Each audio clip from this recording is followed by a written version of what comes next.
Alright, I think it's on. I think we're actually recording now. Great.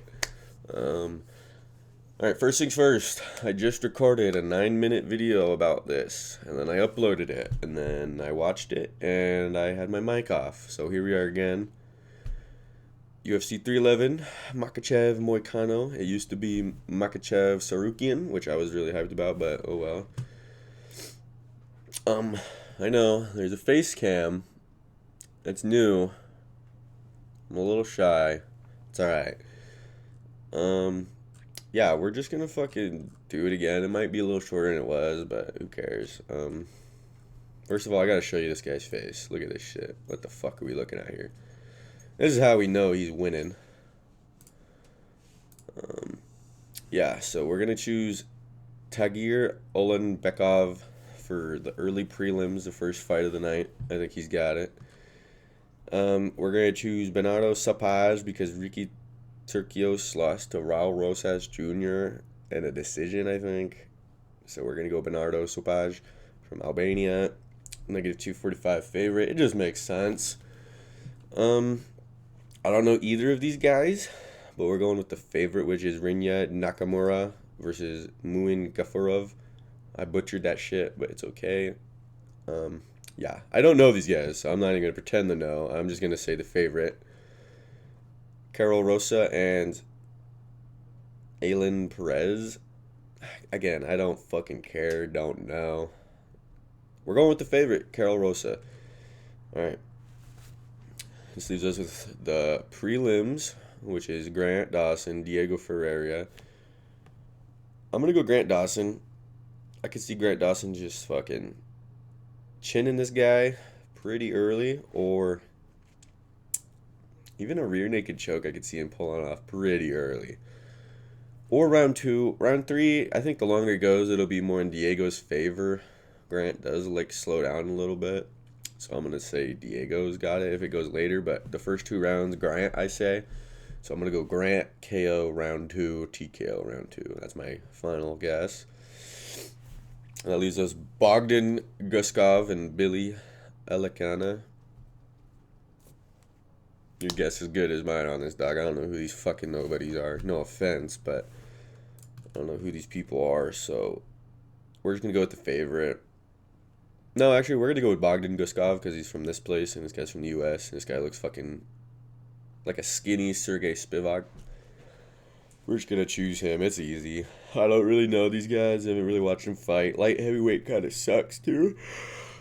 That gives us a middleweight bout with Zachary Reese and Azamat Bekov. Again, we just got to choose the Russian guy. I don't know these people. He's a favorite. He looks like he wrestles a lot. This guy looks like he wants to be a superstar. I don't fucking know, dude. I'm just making guesses for YouTube videos.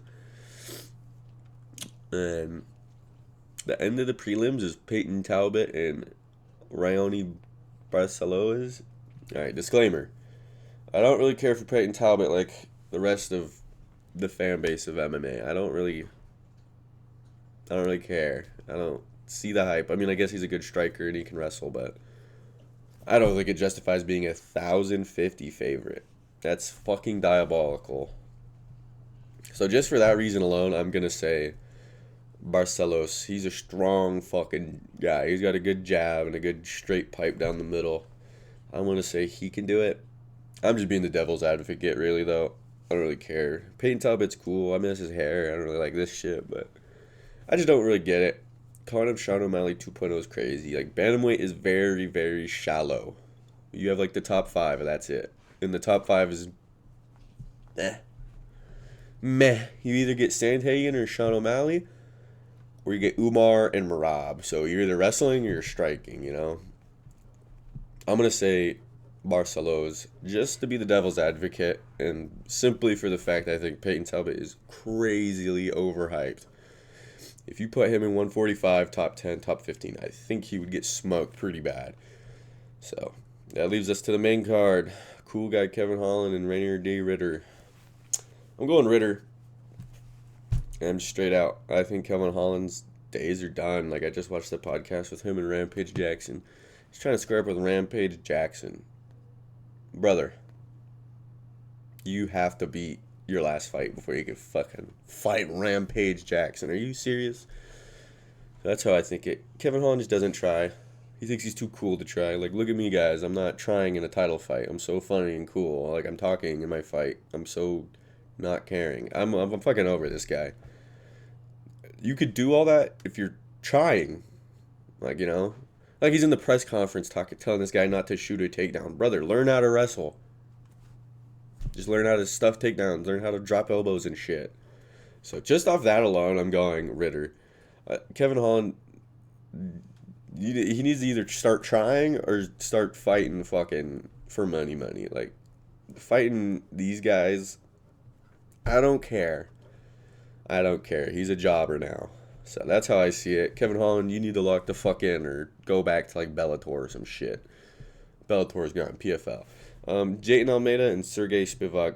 I'm going Almeida. I'm tired of seeing Spivak hang around the UFC. I'm tired of it. Heavyweight, get the fucking shit together, man. Half of these divisions in the UFC, I'm just tired of seeing, man. Like, Spivak's good, I guess. Who is he beat, though? Like, really?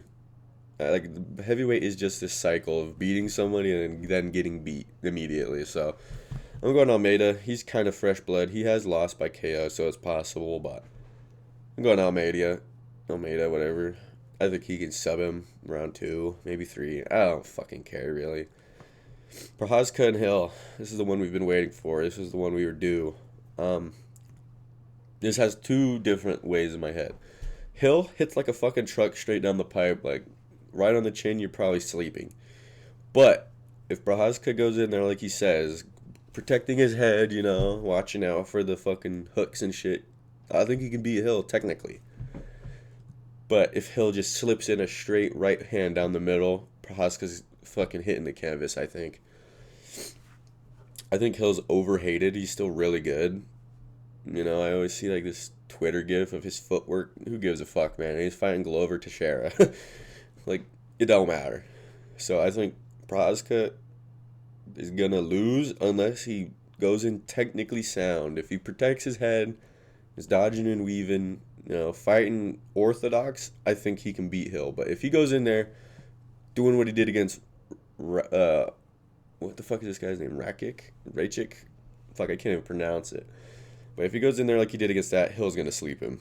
He's going to find he's got long, lengthy arms. He'll find a fucking straight right down the middle and fucking clip him. But good for Prochazka shaving his head for cancer, and good for Dana White matching the 50K. I fuck with that. Umar and Merab. Let's just say this. I don't like the Nurmagomedovs that much. I don't see the hype. Just like with Peyton Talbot, I don't see the hype. They're good, but they're not unstoppable. They're not overhyped. Like the 83-3 ratio you see floating around. I fucking don't care. Who has this guy fought besides Sandhagen? And Khabib only has fought like 4 or 5 people. Islam's the same thing. Like, I don't care that he beat Bobby Green. I don't care. So that's how I see it. I think they're overhyped. You entitled to your own opinion, whatever. But that's how I see it. But I think he is going to beat Merab just because I think his wrestling is more consequential, if that makes sense. Whereas Merab, if he takes you down, you can get up. He'll just take you down again. But if Umar takes you down, he's probably going to throw you in something painful, like an arm bar or a fucking Darce, and you're fucked. So that's how I see it. I don't see Merab hunting submissions much. I see Umar hunting submissions. Even though he's barely fought anybody, he's only fought like Sandhagen. That's enough. I think that's enough. I think he will submit Merab in like round 2 or 3, or they're going to go to a decision in a 5-round fight. This leaves us Islam Makhachev and Renato Mociano. Let's just get this out of the way. I don't care for Islam either. I thought Arman was going to beat him. I was hoping Arman was going to beat him, the fucking Romanian Batman, but he had back problems or some shit, dropped out this morning. Now we got Renato Money Mociano. Let's just say this. Mociano, you can afford to lose, motherfucker. You're going to lose, bro. I'm sorry. I love Mociano, but, dude, Islam is just... Like, I just said he's not that good, but Mociano ain't that fucking good either. Like, the whole top 10 of the 155ers is just, like, washed. Like, you're telling me Gaethje can beat Makhachev? No. Poirier can't? No. Charles?